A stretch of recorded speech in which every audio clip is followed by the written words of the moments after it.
yung Quadcom hearings, nakita natin, ang dami nilang nailabas ng mga ebidensya. So, palagay ko, ang tanong ko na lang at this point, bilang mambabatas, sila at kami, ano ang next step? Ang bagal kasi, yan ang problema. So, huwag na natin pabagalin, diretso na natin sa korte at magsumigasig sila. Yung DOJ, pursue all these cases, file them as quickly as possible, and make certain that we have swift justice finally. Alam ko malapit ho kayo kay Senator Bato de la Rosa and Senator Bongo dahil kayong sabay-sabay nang pumasok dito sa Senate. Any comment on the serious allegations doon sa House Quad Committee against Senator Bato, Senator Bongo, and former President Rodrigo Duterte?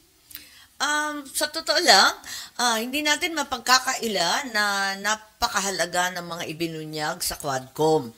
So there's very valuable testimony there, and even if aspersions have been cast on the credibility of a former detainee holding said, dapat natin balikan ano talaga ang pakay ng legislative investigation. Dapat in aid of legislation.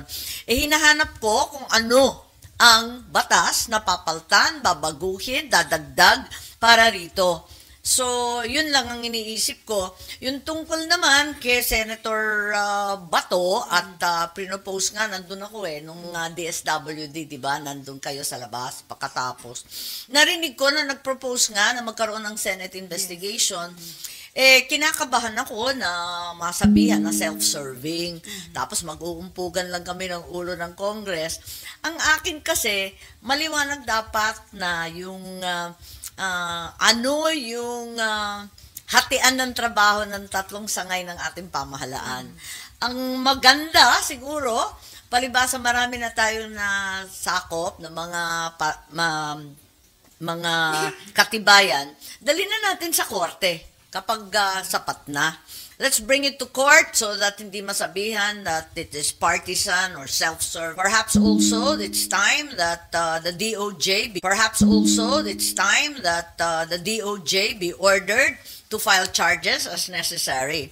Ngayon, yung papel namin as legislators, ang nakikita ko unang-una, balikan yung PNP modernization, maliwanag na mga pulis ang tinutukoy. Kung mga pulis ang tinutukoy, ang nalalaman ko, merong NAPOLCOM, merong ombudsman, may korte na pwede silang patawan ng kaso. Ang pinakamahalaga dyan siguro ay yung IAS, yung IAS na sinasabi. Kasi matagal nang maraming nagsasabi na yung IAS na yan, wala naman daw visa, wala naman daw pangil kasi sumasailalim pa rin sa Chief PNP. Dapat autonomous na yan. So, I think these are considered to be Object Class 19, which means that COA merely has visitorial powers and not the full-on audit that we're familiar with. Kailangan ba yun? Ikatlo, pasok ba sa definisyon ng OMOE? Yung incentives, rewards. For information, alam ko, pasok yan. Kami nga noon, meron akong anti-private army campaign ng gobernador ako. Nakasulat talaga. Naka-line item talaga. Eto, premyo sa magbibigay ng impormasyon. Talagang nakalinya yun sa budget namin na maliwanag para walang sikreto, walang napapabulaanan at klaro. So, eto, yun lang naiisip ko kasi maliwanag sa akin ang papel ko 'di ba? Mambabatas tayo Hindi naman ako maghuhusga. So ma'am, before sabi niyo baka maging self-serving. So hindi, yun ang akusasyon, Hindi ko naman sinasabi na yun ang mangyayari. Kaya lang, sinong-tagal-tagal na nito, ang bagal-bagal. Yun na nga yung dinadaing natin na sana kung may mga pulis, may mga general, may mga opisyal na talagang nagsala, abay, parusahan na yan para hindi na tayo pasukin ng mga ICC na yan at kung sino-sino pa. Eh di mas maigi sana kung mas mabilis yung hustisya sa atin, eh di hindi na nakialam yung kung sino-sino. Ang bagal kasi, yan ang problema. So, huwag na natin pabagalin, diretso na natin sa korte at magsumigasig sila.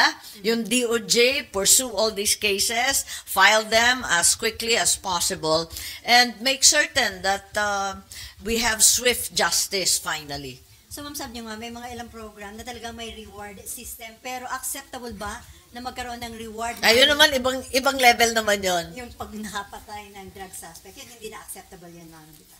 Syempre naman, ibang usapan naman yan. Yung mga witness protection program, yung rewards for information and informants, with all of these things are well recognized. But clearly, murder is not one of them. Ano na nakikita niyo, ma'am, dun sa direction ng Quadcom committee hearing? Hindi na ba malinaw yung direction? Na hindi. Ang maganda naman yung Quadcom hearings, nakita natin, ang dami nilang nailabas na mga ebidensya.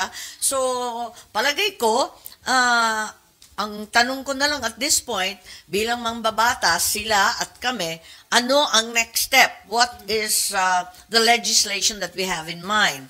I had certain suggestions, yun nga, the PNP modernization.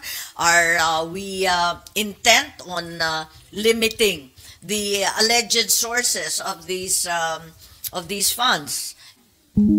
Ma'am, so you see no need para dalhin pa sa Senado yung investigasyon ng EJK sa war on drugs? Kasi sabi ni Senator Bato, for checks and balances daw, kasi parang isang side lang yung lumalabas sa Quadcom. Sa palagay ko, okay naman, syempre, karapatan ni Senator Bato, ni Senator Goy, pagtanggol ang sarili nila.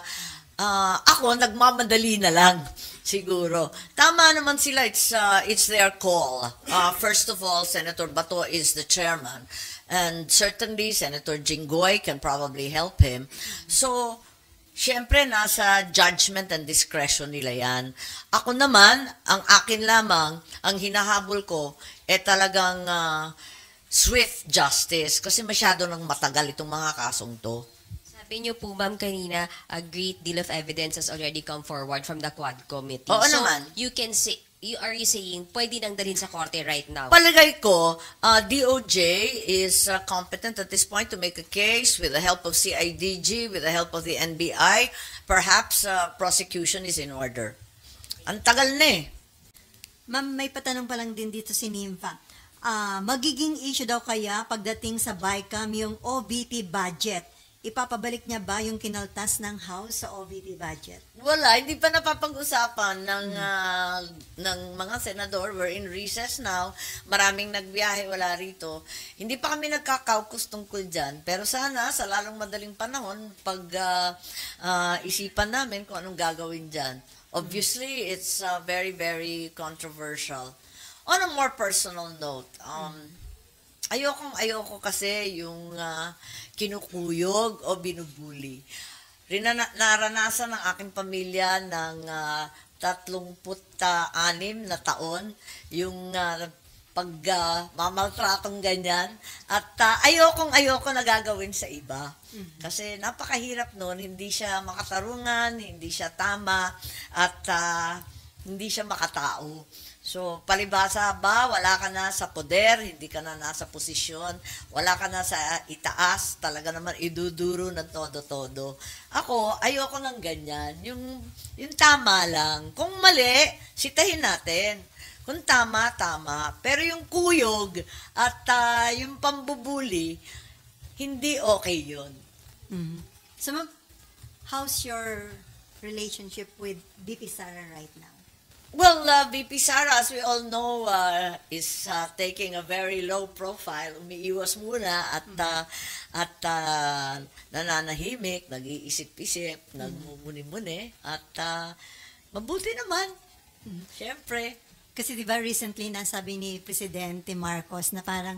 Alam mo, lagi namin tapos magpupugunero ka pa doon sa isa para lumubha ng lumabha at lumiyab ng lumiyab yung away nila. Pambira naman. Hindi ko gawain yun. Kaya mo na sila, kayang-kaya nilang sagutin yan. Si VP pa. Laging handa yan sa anumang laban sa sabak nun. Umani naman ito ng iba't ibang reaksyon mula sa ating mga netizens. Ayon kay Alan Alapitan, wala ring mangyayari dyan kahit puro kayo imbestiga. Mas maganda pagtuunan na lang ninyo ang ikagaganda ng buhay ng mamamayang Pilipino. Pahayag naman ni Lee Celes, nakafocus sila sa namatay na mga addict at mga drug lord para mabigyan ng hustisya ang kanilang pagkamatay. E paano yung nabiktima ng mga addict na kanilang ginahasa at hinold up? At ito naman ang saloobin mula sa ating kababayan na si John Cedric, palakasin nyo pa loob ng mga addict mga konsentidor. May nalalaman pa kayong sumunod sa batas sa tamang proseso. Nakakahiya yung pinaggagawa ninyo. Mga kababayan, feel free to comment below para maglabas ng saloobin sa balitang ito.